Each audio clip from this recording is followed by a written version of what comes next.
Welcome back to the Lending Room, where we unlock strategies to help brokers and their clients win big in today's market. I am your host and content marketing specialist, Courtney, and today we are diving into a powerful yet often overlooked tool, email marketing. Joining me is Ashley Scott, our digital marketing specialist at Emporium TPO, who's here to share how you can turn emails into opportunities, closing, and lasting relationships. How are you doing today, Ashley? I'm great. How are you today? I am doing wonderful.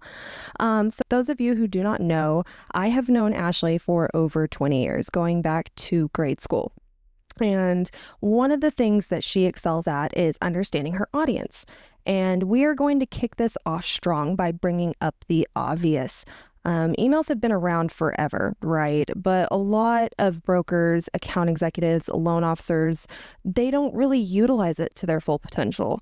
Why is it such a strong marketing tool? Well, one thing I love about email marketing is that it's a direct communication channel. Right. It goes straight to our brokers. Not only does it go straight to them, it can be utilized to come from different point of views.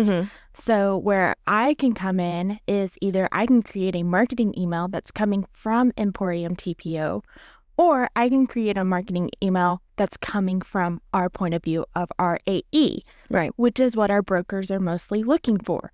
They want to feel like they are in contact with their account executive all the time and truly having that personal touch, that personal trusting partnership with their AE, and emails can do that. Yeah, and that personalization is a key factor, right? Because especially, you want it to seem very real, very connected, like you said, and I feel like that's what kind of stands out amongst that sea of things. And creating that foundation of that perfect email strategy, right? It takes patience. It does. It takes steps. And what does an email, like a winning email strategy, look like for mortgage professionals? I would say the strategies that you are creating as an email marketing person has to come from what your AEs are wanting or whoever you're sending those emails for, right? So if you have account executive that specializes in a certain type of program or loan product, obviously those are the emails that we want to heighten, we want to build, we want to make sure they have, so it's going to their target and seeming personal for you. Now, with that being said, there's multiple programs, there's multiple products, and so you have to come up with a strategy for each one of those that AEs, account executives, can use and choose from that best fits that program, that product, and that broker and how they operate with their clients. Absolutely. I 100% agree with that response as well. And I'm going to kind of circle back on what you just said in personalizing what the account executive, the broker, the LO, whoever we are actively marketing to, what their ideal email should look like in that strategy. It's definitely kind of like a spider web effect, right? It is. And it can kind of go in a million different directions. And so that's going to kind of bring me to my next point, the rookie mistakes, right? So a lot of us that kind of come into that communication factor, we either, one, jump into it not realizing what we're sending out, or two, we overlook it, overanalyze, and kind of drown in the effects of what we could do. So what are some rookie mistakes or issues that our listeners should avoid when creating their email strategies? So this is actually a lesson that I had to learn personally.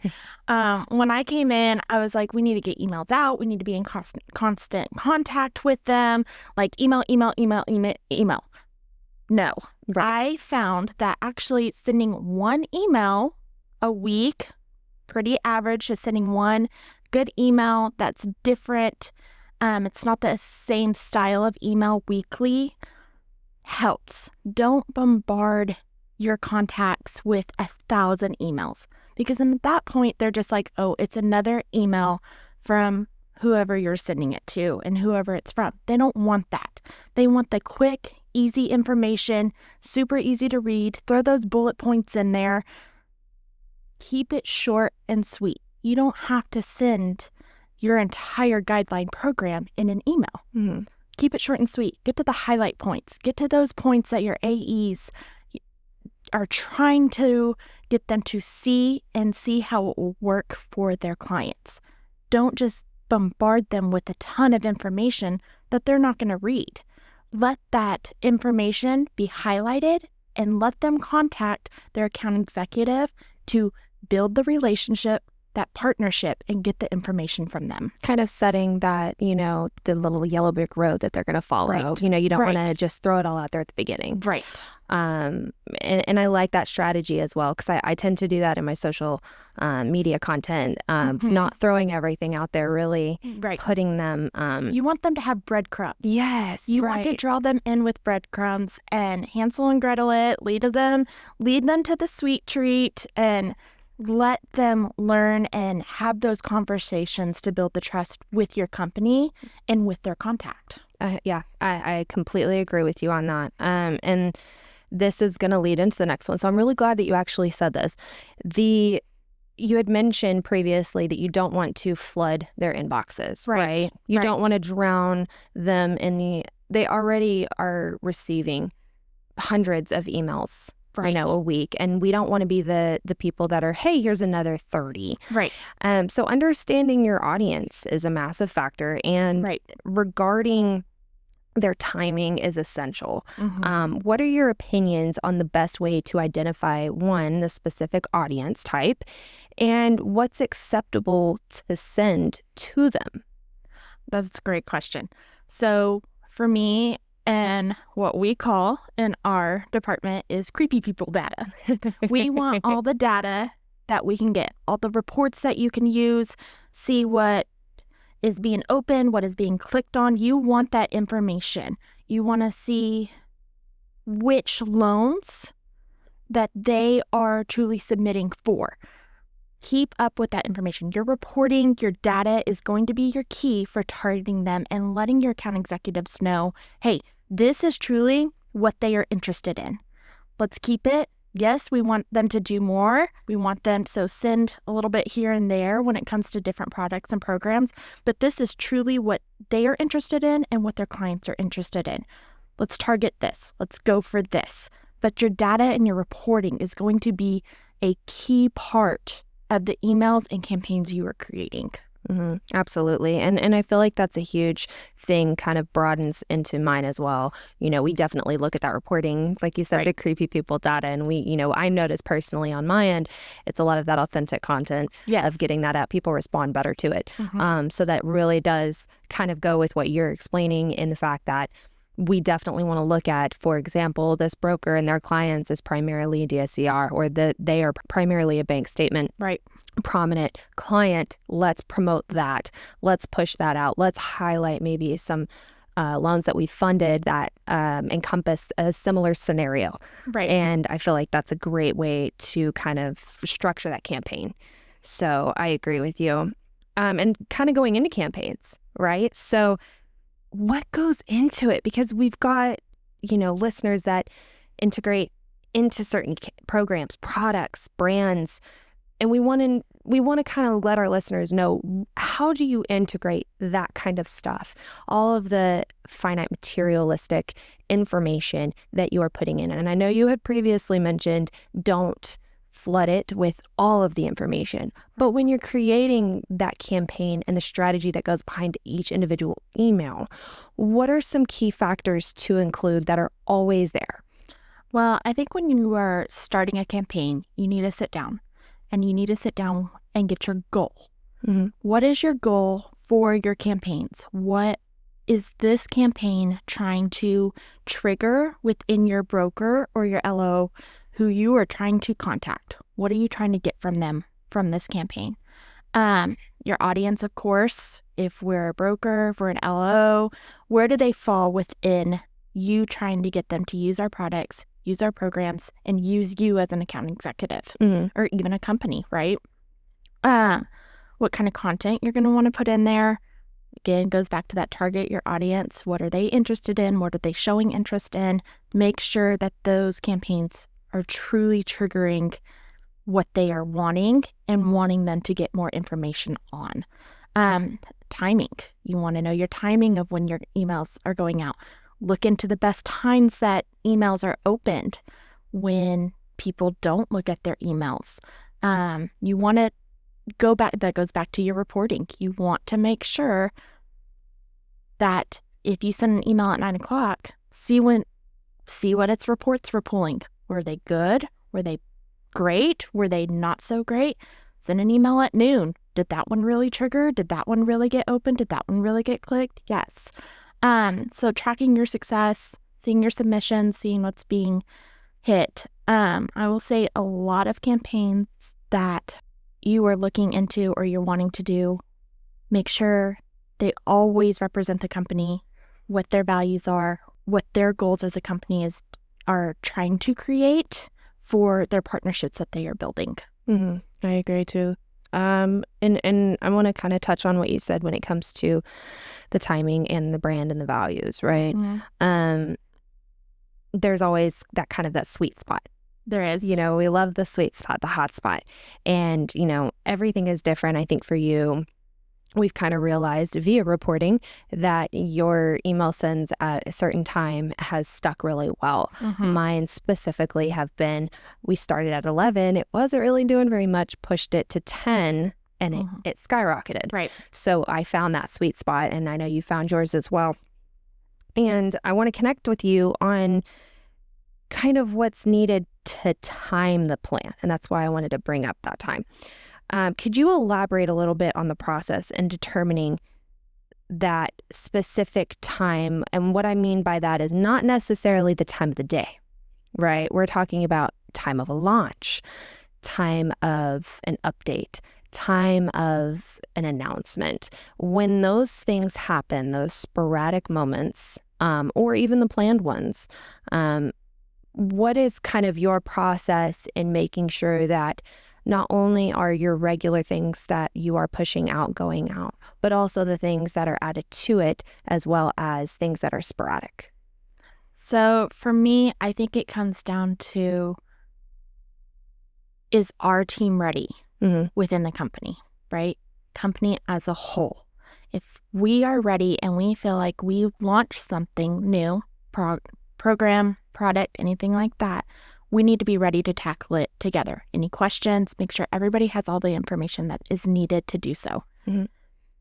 I will say I found at the end of the month isn't the best time for our AEs to be answering or asking new questions to anybody, because they are already focusing on what has happened at the beginning of the month that they are trying to wrap up for their contacts, their brokers, their LOs, for the end of the month, and make sure their deals that they have set are getting done, being reached.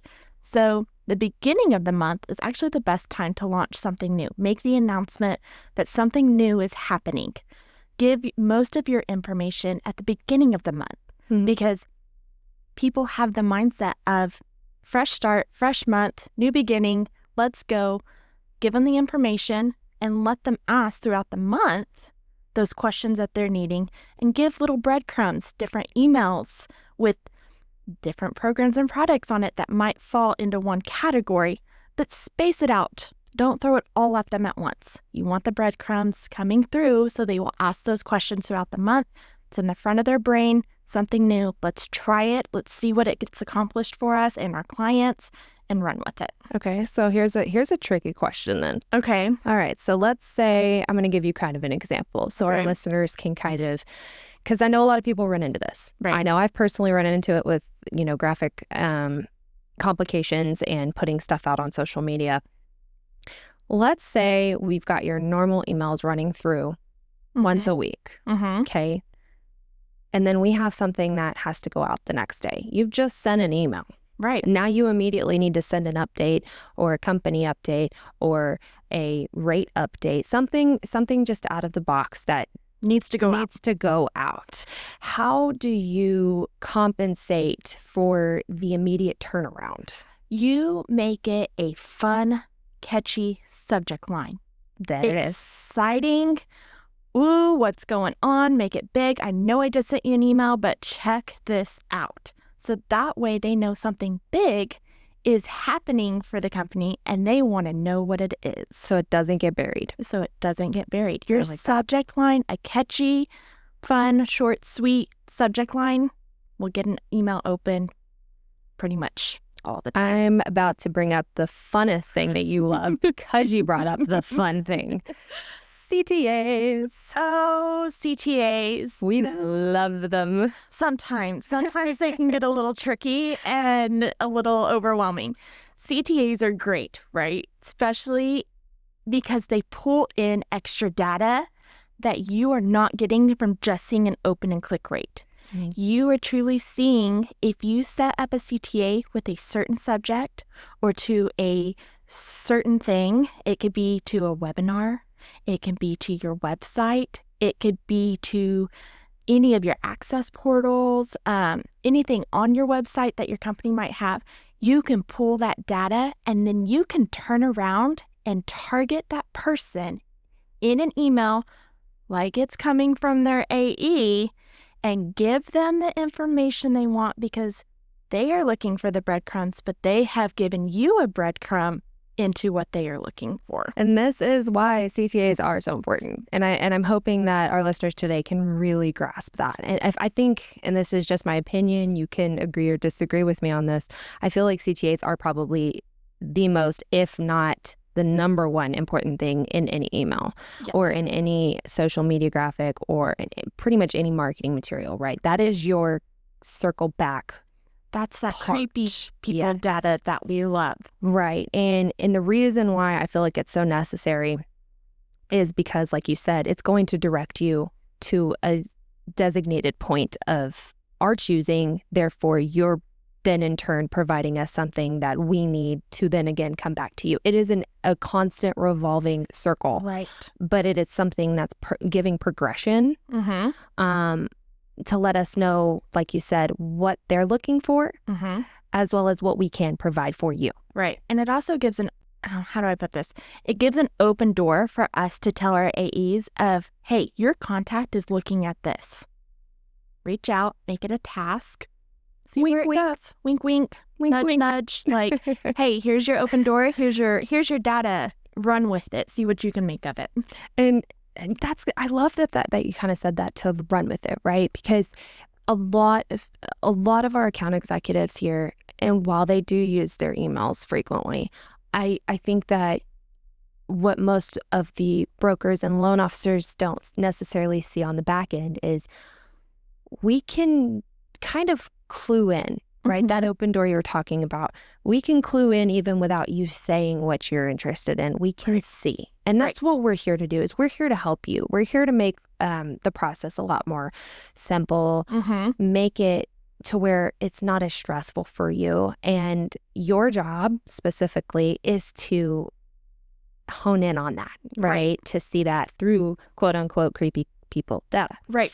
And that kind of brings up the next point of getting emails opened. You know, having them opened is one thing, mm-hmm. right? But how do you keep people engaged? You've got this bottomless pit of emails. And I know that personally from me, and I think anybody who has an email themselves can agree. They receive 1 million emails a day, whether that be spam or important emails for themselves. But how can you make sure that Emporium TPO stands out amongst the sea of emails that they receive daily? Well, I think that goes back to what I was saying about a subject line.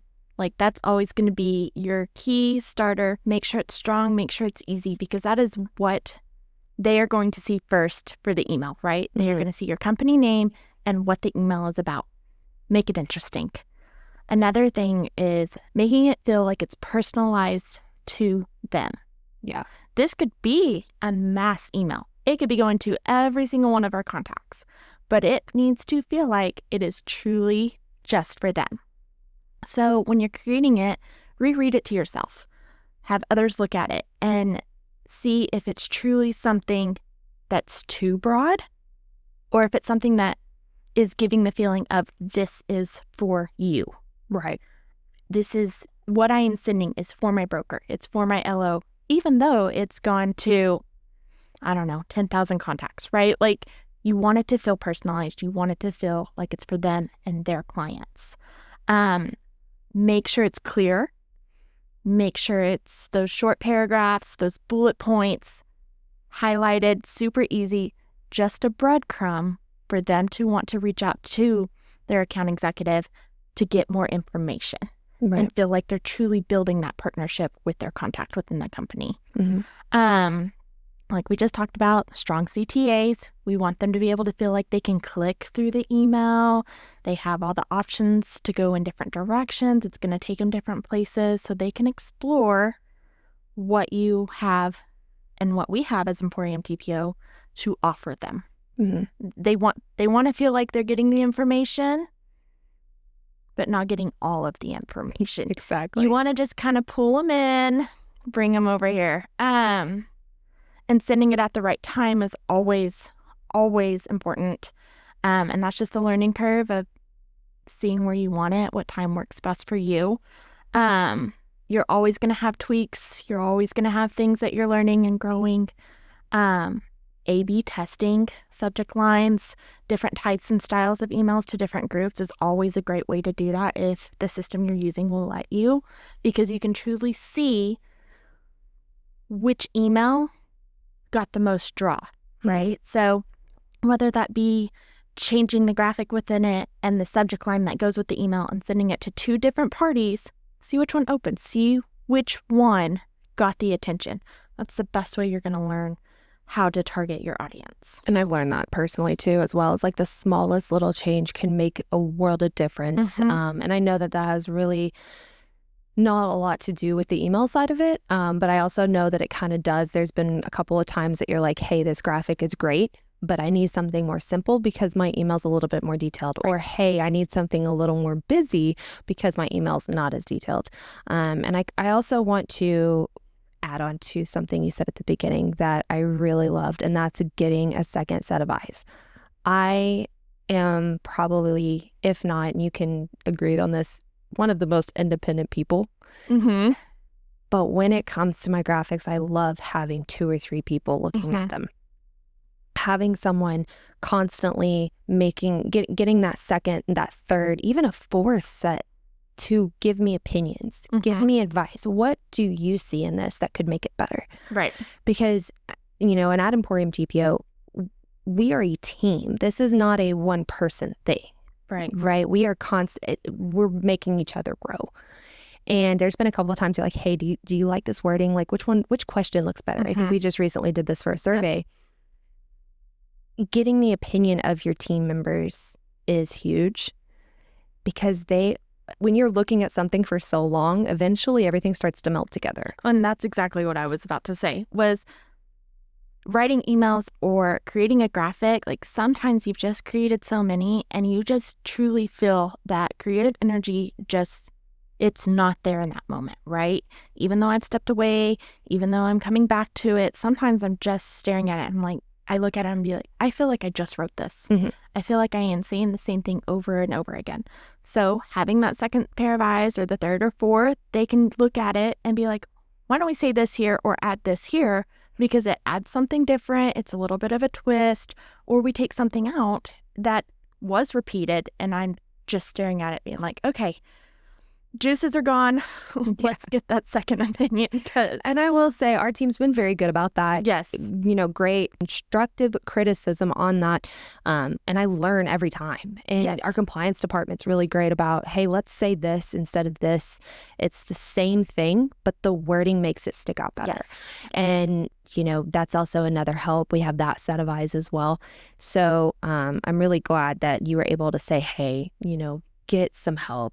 It's not hard to ask for help, and it's not wrong either. And I will be the first one to admit, I sometimes have problems sharing, because I love my work. I love what I do, and I want it to be mine. But I have also learned that it's okay for somebody else to have a voice in helping you grow what you are doing for the company you are working for. It's not for yourself. It's for us as a company and to bring the best success we can to it. Absolutely. And for those that are listening today, mainly what we're getting at is when developing your campaigns from the start, when you are at a notebook or a computer with, blank sheet, preparing your campaigns, creating that strategy, don't be afraid to go all in and get your feet wet with this.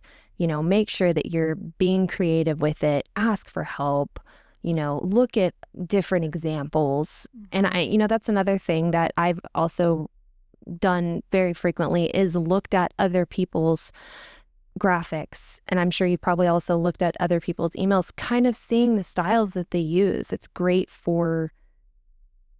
to kind of keep in the back of your mind of, hey, this could work, like you said. And I will say that is where it's different for you, because you can get online and you can look at what people are putting out there socially, their graphics that they're putting out there.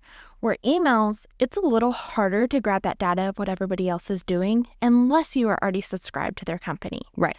So that's where, for you, if you are in the email marketing world, can get a little tricky because you aren't always 100% sure what other companies are putting out there, because we can't just go to LinkedIn or Facebook and see the email and their construction and how they put it and their subject line is. You truly have to think, okay, how am I going to make this work for our company? Because we don't always get the example. Right. And I'm glad that you added to that. And I'm not necessarily saying that email is easy for you to look at others. Right. Necessarily. But when I'm just talking about in general, when you're receiving your personal emails, you're able to kind of, it's the end of the day after work, you're looking at your emails. Oh, that's a really cool, line and intro. I like that. I may kind of feed off of that. Yeah.